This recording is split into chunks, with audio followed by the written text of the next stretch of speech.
Olá pessoal, tudo bem com vocês? Estamos iniciando mais uma aula da nossa disciplina Comunicação e Leitura. Hoje vamos aprender um pouco sobre o processo de leitura e interpretação de texto. Vamos lá? Quem nunca escutou alguém reclamar que leu um texto várias vezes e que não conseguiu entender nada do que o autor quis transmitir? Você certamente já ouviu esse tipo de reclamação ou até mesmo já passou por situação semelhante durante a leitura de um texto, certo? O que podemos fazer para melhorar a nossa compreensão na hora de ler um texto?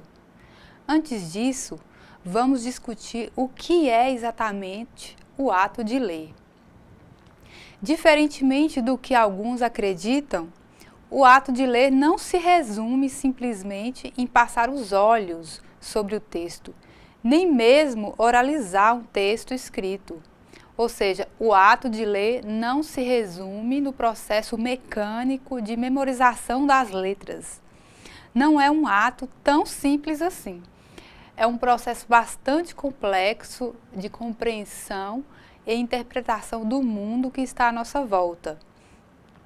Quando o assunto é leitura, é bem comum aparecer durante a discussão os termos compreensão e interpretação, pois essas duas importantes palavras estão ligadas diretamente ao ato de ler. Você sabe qual a diferença entre elas? Por mais que pareçam sinônimas, são duas palavras que possuem significado bem diferentes. Vejam só. Compreensão de texto. A informação está no texto. Interpretação de texto. A informação está fora do texto. Saber que esses dois termos são diferentes faz toda a diferença no momento da leitura de um texto. Assim, quando o seu objetivo é de compreender o texto, você irá buscar informações que se encontram no texto, ou seja, explícitas, claras, evidentes. Porém, se o seu objetivo é interpretá-lo, você deverá buscar informações que estão além do texto, ou seja, implícitas, subentendidas. Agora que vocês já sabem a diferença entre compreensão e interpretação, vamos entender 4 estratégias de leitura que irão facilitar nosso entendimento do texto lido. Essas 4 estratégias de leitura são denominadas de seleção, antecipação, inferência e verificação. Vejam só nos slides. Seleção consiste na separação das informações mais importantes do texto que possibilitarão ao leitor alcançar seus objetivos de leitura. Na seleção, pessoal, você irá fazer uma primeira leitura do texto e durante esse processo você vai grifar as informações mais importantes do texto. Antecipação ou predição corresponde às previsões ou levantamento de hipóteses que o leitor faz sobre o texto a partir de alguns aspectos presentes no próprio texto, como título, data de publicação, o gênero, autor, entre outros. Através do título de um texto, por exemplo, já é possível descobrir muita coisa do que o texto irá falar, sem nem mesmo ainda ter lido. Isso é a antecipação, ou seja, você antecipa as informações que poderão estar naquele texto, facilitando assim o seu entendimento. Inferência é a recuperação das informações que estão implícitas dentro do texto. A inferência é basicamente o conhecimento de mundo que nós temos, que é capaz de entender o texto. Se eu digo, por exemplo, visitei a cidade maravilhosa, o passeio de bondinho foi ótimo, pude ver o Cristo Redentor. Observe que pelo conhecimento que temos, dá para saber que a cidade é o Rio de Janeiro. sem que esta palavra, no caso Rio de Janeiro, tenha sido dita no texto. Isso é a inferência. Verificação, também denominada como autocorreção, é a parte principal do processo de leitura, uma vez que permitirá ao leitor conferir se executou adequadamente as outras etapas, que foram a seleção, a predição e a inferência, e fazer as correções necessárias para que não haja problemas na construção de sentido do texto. Então, a verificação é o momento que, ao final da leitura do texto, você vai perceber se o que você imaginou no início do texto, se as inferências que você fez realmente estão de acordo com o texto que acabou de ler. Legal, né?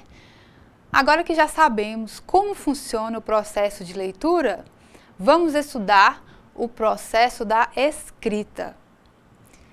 Com certeza, você já se deparou em vários momentos da sua vida com frases do tipo: elabore um texto, este texto está sem sentido, não entendi nada do que está dito no texto. Ou já disse algo parecido, mas você já parou para analisar o que é um texto? A palavra texto vem do latim textum, e significa entrelaçamento, tecido.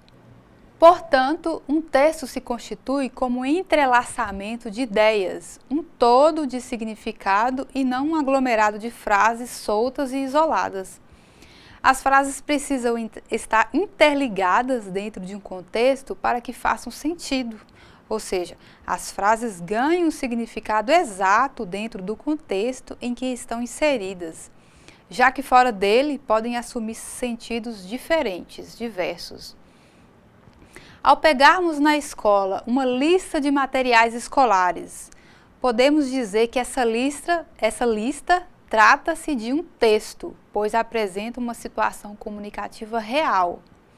No entanto, se a professora, por exemplo, pede uma lista de palavras proparoxítonas, essa lista não é considerada texto, pois não é uma situação real de comunicação, é apenas um amontoado de palavras sem sentido.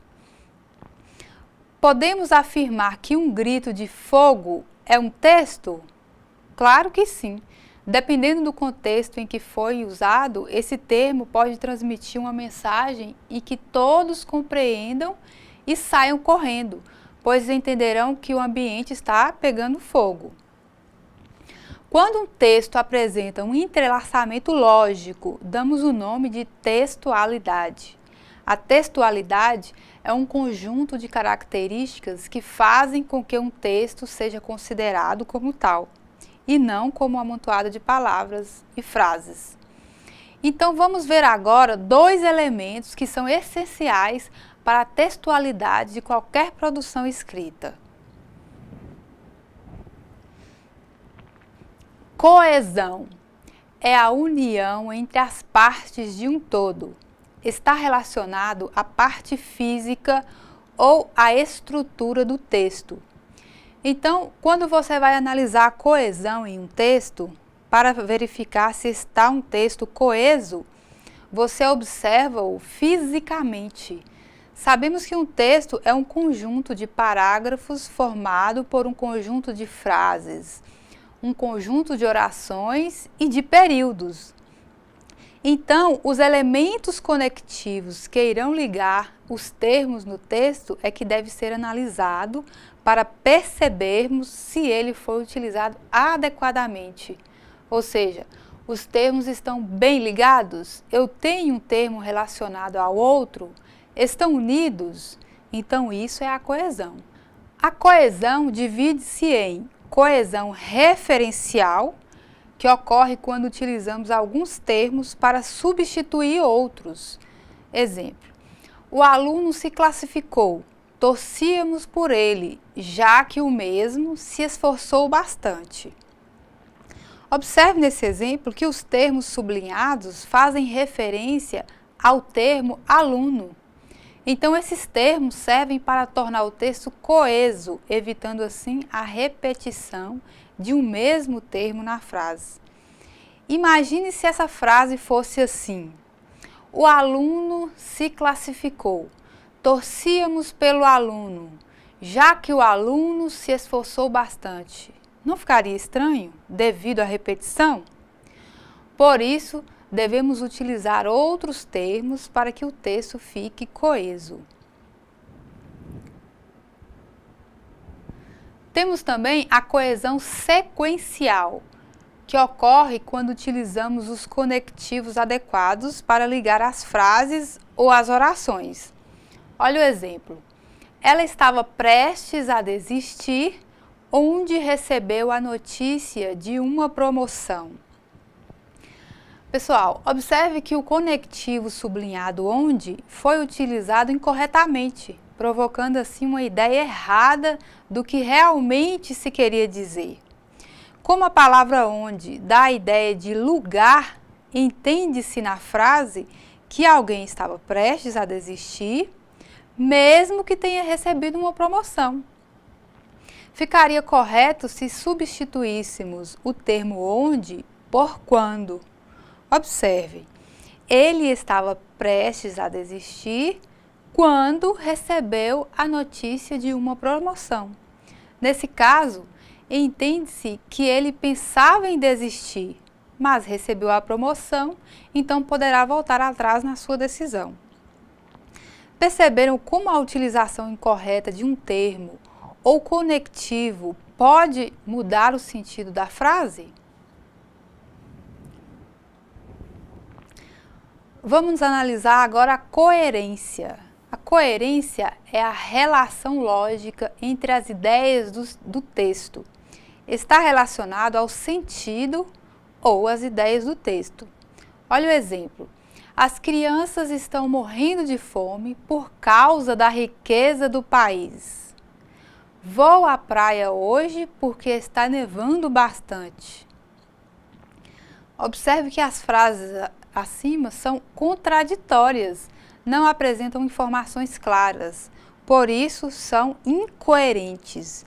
E observe também que a falha está no plano das ideias. Se formos pensar na estrutura física, na coesão, o texto está coeso, pois os termos foram utilizados corretamente, mas com relação às ideias não faz sentido algum. Perceberam a importância da coesão e da coerência para que o texto faça sentido? Bom, passemos agora para outra informação não menos importante, que é a estruturação do parágrafo de um texto. Estamos tratando de produção de textos, não é mesmo? A primeira coisa que devemos fazer antes de começar a redigir um texto dissertativo é saber tudo o que pretendemos escrever. Temos que pensar cuidadosamente sobre o assunto, aprofundar os nossos conhecimentos com reflexões, leituras e pesquisas. Depois do domínio do assunto a ser abordado, planeja-se a estrutura do texto por meio de um esquema. Geralmente estabelece-se um parágrafo para cada ideia-chave. Você pode estar se perguntando: como começar? Como desenvolver o meu texto? Como encerrar? Vamos responder a cada uma dessas perguntas. Parágrafo é uma unidade de composição do texto constituído por um ou mais de um período, em que se desenvolve determinada ideia central ou nuclear, a qual se agregam outras ideias secundárias intimamente relacionadas pelo sentido e logicamente decorrentes dela. O primeiro passo é que um texto sempre se inicia com uma introdução. Essa introdução é denominada de tópico frasal ou frase síntese. Após a introdução, temos o desenvolvimento e finalizando a conclusão.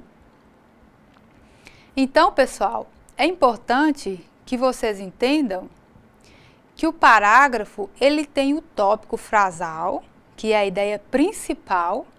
Você desenvolve essa ideia principal e depois você dá uma fechada nessa ideia principal. Feito isso, você parte para o próximo parágrafo. Vamos analisar um exemplo? Vamos lá. Todos sabem que a cada dia se torna mais difícil trafegar pela capital mineira. Com a facilidade que existe hoje para se adquirir um automóvel, o número de veículos em circulação vem crescendo em larga escala. Só que a cidade não foi preparada para essa realidade. Cresceu rápida e desordenadamente nas últimas décadas, sem ruas e bairros planejados para a grande demanda de carros. Isso, somado à falta de preparo dos motoristas e pedestres, resultou no trânsito confuso e estressante de hoje. E aí nós temos um exemplo que eu vou mostrar para vocês de como essa pessoa começou esse tópico frasal e como ela fechou a ideia dentro do parágrafo. Então veja, todos sabem que a cada dia se torna mais difícil trafegar pela capital mineira. Então, esse é o tópico frasal do texto. Você bateu o olho e você já sabe qual o assunto que será tratado nesse parágrafo. Depois disso, ele desenvolveu o porquê de estar difícil trafegar na capital mineira. Ele usou alguns argumentos como o aumento do número de veículos, o crescimento desordenado da cidade. Então, isso tudo é o desenvolvimento do tópico frasal. Vamos ver então como ele finalizou essa ideia. Ele usou o termo isso para retomar a ideia anterior e finaliza com resultou no trânsito confuso e estressante de hoje. Observe que a ideia final, que fecha o parágrafo, confirma o que foi dito no tópico frasal. Compreendido, pessoal? Agora passaremos para o estudo dos tipos textuais e gêneros textuais. O que são tipos textuais? São as formas com que os textos podem ser escritos, levando-se em conta a sua estrutura linguística. Basicamente, nós temos 3 tipos textuais, que é a dissertação, a narração e a descrição. Vamos olhar os exemplos. Dissertar é defender um ponto de vista. Narrar é contar um fato. Descrever é dar os detalhes. Dissertar é defender uma tese, é defender um ponto de vista e para isso eu preciso de argumentos. Eu não tenho a intenção propriamente, quando eu escrevo uma dissertação, eu não tenho a intenção de convencer você a se bandear para o meu lado. Não é isso, não. A ideia é de convencer você que a minha tese ou os meus argumentos têm razão de ser. O ideal numa dissertação é ter uma posição final definida, clara, esclarecida e sustentada. E atenção, no texto dissertativo eu devo utilizar a língua padrão, a linguagem formal. A dissertação não é como a narração, quando eu tenho uma certa liberdade na linguagem, e aí eu posso até utilizar a fala coloquial, certo? Lembram quando analisamos o parágrafo dissertativo, no estudo da estrutura do parágrafo?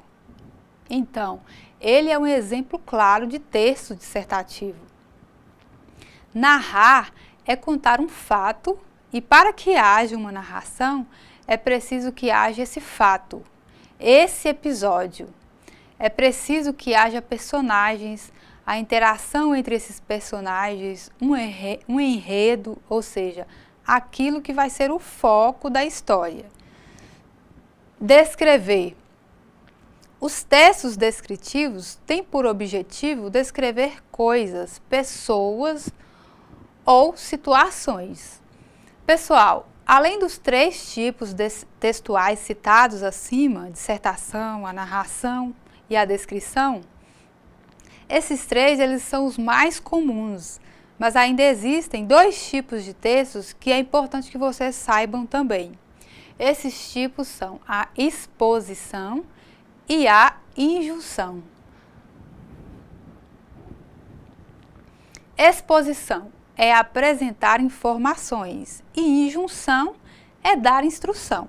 O tipo expositivo de texto, ele tem por finalidade apresentar informações sobre um objeto ou fato específico, enumerando suas características através de uma linguagem clara e concisa. Observe que o nome já diz exposição. Então, esse tipo de texto apenas expõe informações.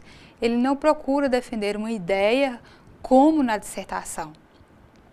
Já os textos injuntivos, eles têm por finalidade instruir o interlocutor, utilizando verbos no imperativo para atingir seu intuito.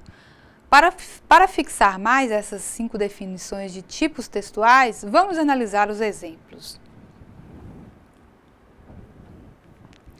Texto dissertativo. Olha o exemplo. A mulher do mundo contemporâneo luta cada vez mais para conquistar seu espaço no mercado de trabalho, o que significa que os gêneros estão em complementação, não em disputa. Veja que nesse primeiro exemplo, há a defesa de uma ideia, há argumentos para que seu ponto de vista seja sustentado. Então, temos o texto dissertativo. Exemplo de texto narrativo. Ela entrava em seu carro quando ele apareceu. Depois de muita conversa, resolveram. Já nesse outro exemplo, percebam que há narração de um fato. Há personagens, no caso, ela e ele. Então, trata-se de um texto narrativo. Texto descritivo. Olha o exemplo.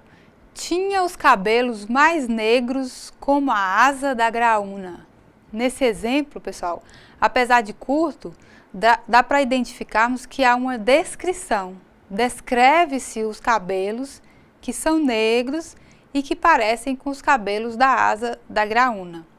Portanto, texto descritivo, um laudo médico, um relatório são exemplos de textos descritivos. Texto expositivo. O cadastramento irá se prorrogar até o dia 2 de dezembro, portanto, não se esqueça de fazê-lo, sob pena de perder o benefício. Aqui, nós percebemos traços de um texto expositivo em que está sendo repassada uma informação. Expõe-se uma informação sem ter o propósito de convencer alguém ou não. Um exemplo claro de textos expositivos são as reportagens, porque elas têm o intuito apenas de informar, sem fazer julgamentos de valor.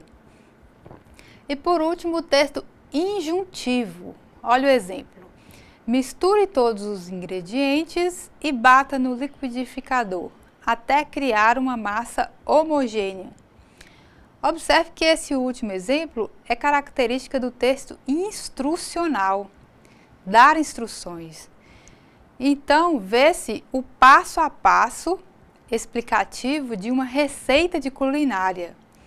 Também seria um texto injuntivo uma bula de remédio, um manual de instalação de um aparelho e assim por diante.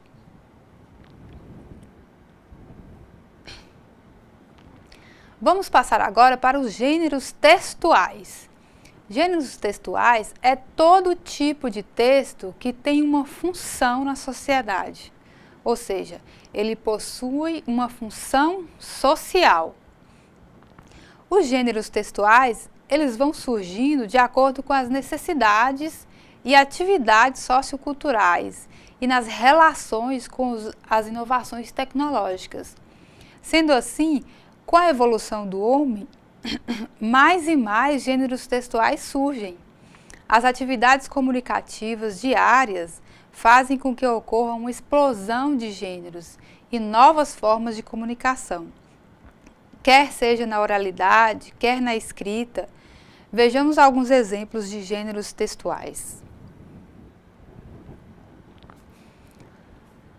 Propaganda, a biografia, o regulamento, carta, bilhete, blog, Facebook, e-mail, entrevista, horóscopo e vários outros. Nós poderíamos listar mais e mais exemplos de gêneros aqui, porque não dá para definir a quantidade de gêneros textuais existentes na sociedade. E você sabe por que isso ocorre? Graças à necessidade de interação entre os indivíduos. Os gêneros, eles existem para satisfazer a necessidade de comunicação entre as pessoas.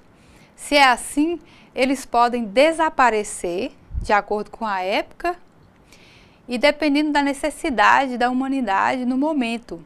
Um gênero pode cair em desuso, pode surgir um novo gênero e também pode ocorrer a adaptação de um já existente e a evolução de muitos outros.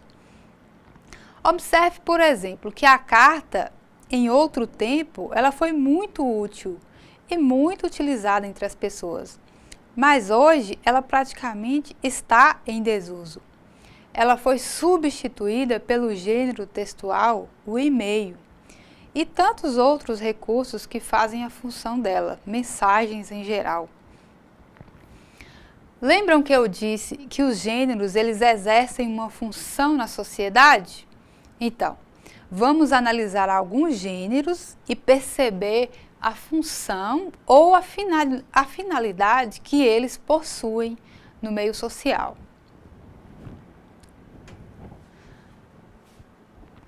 Função de persuadir, levar alguém a aceitar uma ideia. Anúncios publicitários, propagandas, um artigo de opinião, uma resenha. Os gêneros também podem ter a função de proporcionar diversão. E seguem os exemplos: piada, poema, conto, história em quadrinhos, charge, etc. Eles podem ter também a função de instruir ou informar, ensinar algo. Vejam os exemplos: notícia, bula de remédio, reportagem, receita de bolo e vários outros. Mas atenção, alguns gêneros textuais podem ter mais de uma função. O gênero charge, por exemplo, pode ter tanto a função de provocar humor, diversão, como também de expressão de opinião, de convencer alguém. Assim também a história em quadrinhos, que pode apresentar unicamente a função de instruir, mas também de provocar o riso, a alegria. Você percebeu também que os gêneros textuais possuem uma correspondência com os tipos textuais? Pois então, conforme a função social e suas características em comum, eles vão se enquadrar nos tipos textuais dissertativo, narrativo, descritivo, expositivo ou injuntivo. Observe o slide. Textos com características dissertativas, artigo de opinião, resenha, propagandas. Textos com características narrativas, conto, fábula, novela, lenda, crônica, romance. Textos com características descritivas, currículo, lista de compras, cardápio, anúncio de classificados. Textos com características expositivas, palestras, enciclopédia, dicionário. E textos com características injuntivas, receita culinária, bula de remédio, manual de instrução.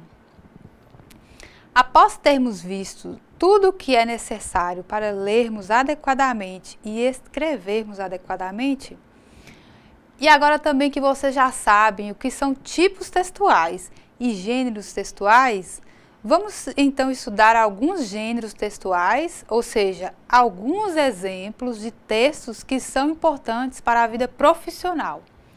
Esse conjunto de textos que são utilizados no ambiente de trabalho, eles fazem parte do conjunto de que chamamos de redação oficial. Então, o que é redação oficial? São textos específicos utilizados na comunicação dentro das empresas, sejam elas instituições públicas ou instituições particulares. Esses textos caracterizam-se pelo uso da norma culta da linguagem, ou seja, a linguagem formal, e eles também se caracterizam pela clareza e pela concisão. Por que isso? Porque dentro das instituições, o objetivo é que as atividades diárias elas ocorram da melhor forma possível, sem haver mal-entendidos, sem problemas. Então, por isso, faz-se necessário que a comunicação seja a mais clara e a mais objetiva possível. Veremos então alguns exemplos dos seguintes gêneros textuais típicos de instituições públicas ou privadas: a ata, o relatório e o requerimento.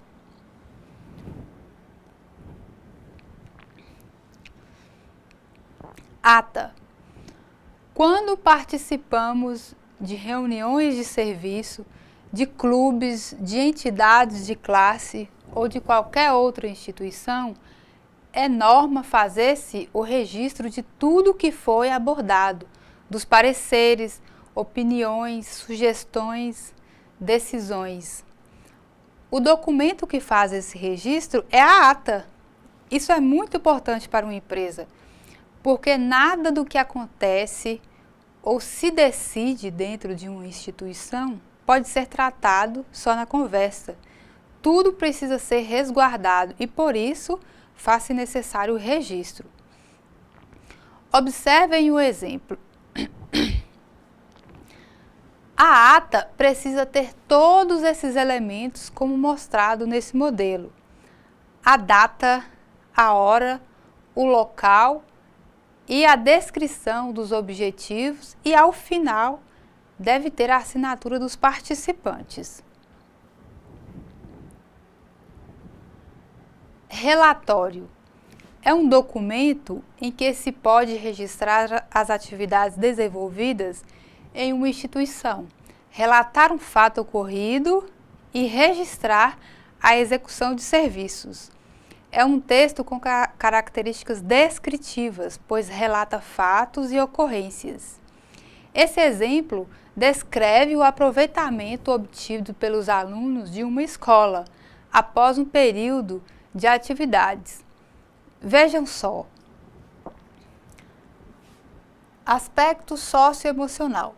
Demonstrou uma criança alegre, prestativa e carinhosa, mas durante o trimestre apresentou insegurança à sua nova turma, resistência em obedecer às regras estabelecidas para o desenvolvimento das atividades nos ambientes de aprendizagem da escola, sendo necessário as professoras e a supervisora intervir para o mesmo aceitar. Nos momentos de realização das atividades individuais e em grupo, a criança só realizava as atividades e participava mediante a intervenção da professora. Apresentou um bom relacionamento com os colegas e professores. A criança manifesta bons hábitos de higiene e utiliza expressões de cortesia. Apresenta pontualidade nas tarefas de casa, mas em algumas situações não concluiu o dever de sala no tempo determinado, sendo necessário ficar após o horário para copiar ou concluir o dever em casa. Em alguns momentos, faltou ter mais responsabilidades com os objetos pessoais e se concentrar durante as explicações das atividades. Percebam que se trata de um relatório porque o autor ele utilizou de características, ele descreveu situações do período em que uma determinada criança estava na escola. As atividades que foram desenvolvidas foram analisadas nesse período, então foi feito esse relatório dessas atividades desenvolvidas pela criança. Requerimento. O requerimento é um tipo de correspondência utilizado para requerer a uma autoridade administrativa um direito do qual uma pessoa qualquer se julga detentora. É um pedido em que se solicita algo, exemplo, benefícios, férias, pagamentos retroativos, etc. Em geral, os órgãos públicos disponibilizam formulários já padronizados para esse fim. E esses formulários já apresentam os campos de informações essenciais impressos para que o funcionário preencha apenas com os dados pessoais e o motivo da solicitação. Recapitulando então, tudo que estudamos nessa aula. Vimos a diferença entre compreensão e interpretação de textos. Aprendemos também as 4 estratégias para fazermos uma boa leitura, que são a seleção, a antecipação, a inferência e a verificação. Vimos também os recursos essenciais para a escrita do texto, no caso, a coesão e a coerência. Analisamos como deve ser a estrutura do parágrafo na escrita. Também os 5 tipos textuais, que são a narração, a descrição, a dissertação, a exposição e a injunção. Conhecemos sobre os gêneros textuais e suas características. E, por fim, abordamos sobre textos próprios da redação oficial. Bom, pessoal, ficamos por aqui então. E eu aguardo vocês na sala virtual para interagirmos e sanarmos possíveis dúvidas. Abraços e fiquem com Deus.